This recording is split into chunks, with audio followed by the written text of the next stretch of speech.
বিক্রমপুরের ঐতিহ্যবাহী রেসিপি ছাগ বাটা দিয়ে গরুর মাংস।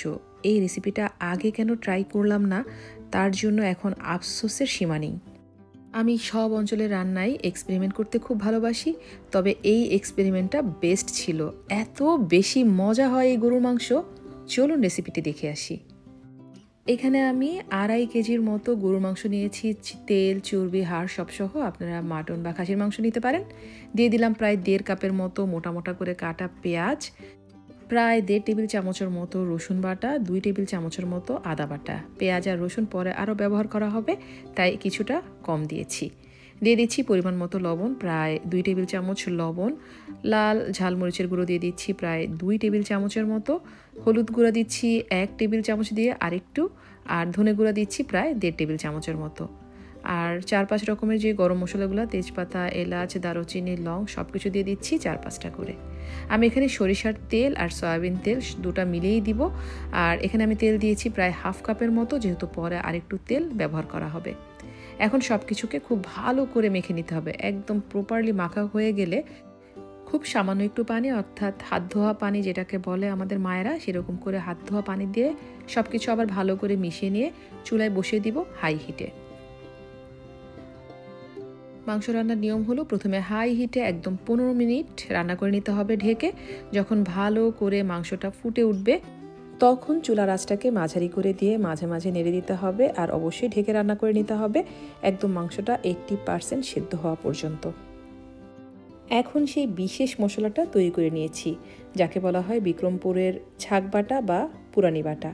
আমার মুখে এর নাম বহুবার শুনেছি। আমি এখানে 1/3 কাপ তেলের মধ্যে দিয়ে দিলাম প্রায় 1/2 কাপের মতো পেঁয়াজ কুচি, 1/2 কাপের চেয়ে কম রসুন কুচি, আর প্রায় 2.5 টেবিল চামচের মতো আমি এখানে আস্ত জিরা দিয়েছি, সাথে 2-3টা তেজপাতা। তেলটা যখন খুব ভালো করে গরম হয়ে গেছে, তখন এটাকে ভেজে নিচ্ছি।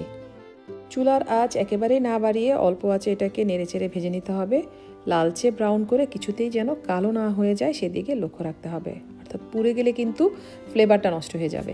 এরকম কালার হলে এটাকে নামিয়ে নিয়ে ঠান্ডা করে ব্লেন্ড করে নিতে হবে অথবা বেটে নিতে হবে। এরই মধ্যে আমার মাংসটা প্রায় 80% সেদ্ধ হয়ে গেছে, কিছুটা তেলও বের হয়ে গেছে।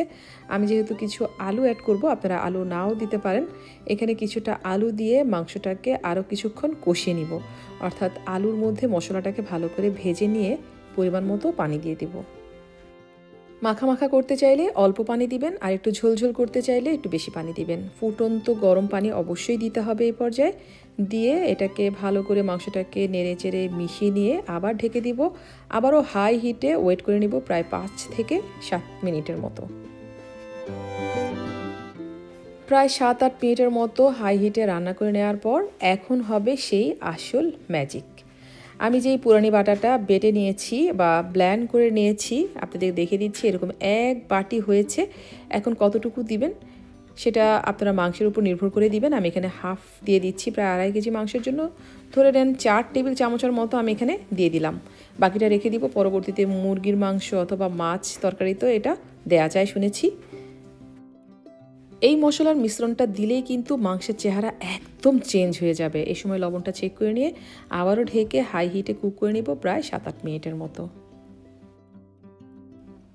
আর এই মশলা দেওয়ার নিয়মই হচ্ছে মাংস রান্না হয়ে যাওয়ার 10-15 মিনিট আগে মশলাটা দিতে হবে।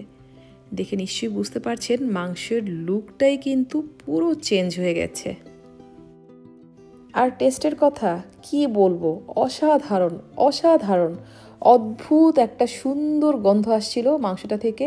আর এই মাংসটা রান্না করার পর যেটা দেখলাম, শুধু এই মাংসের ঝোলটা দিয়ে আপনি ভাত খেয়ে ফেলতে পারবেন, মাংস না হলেও চলবে।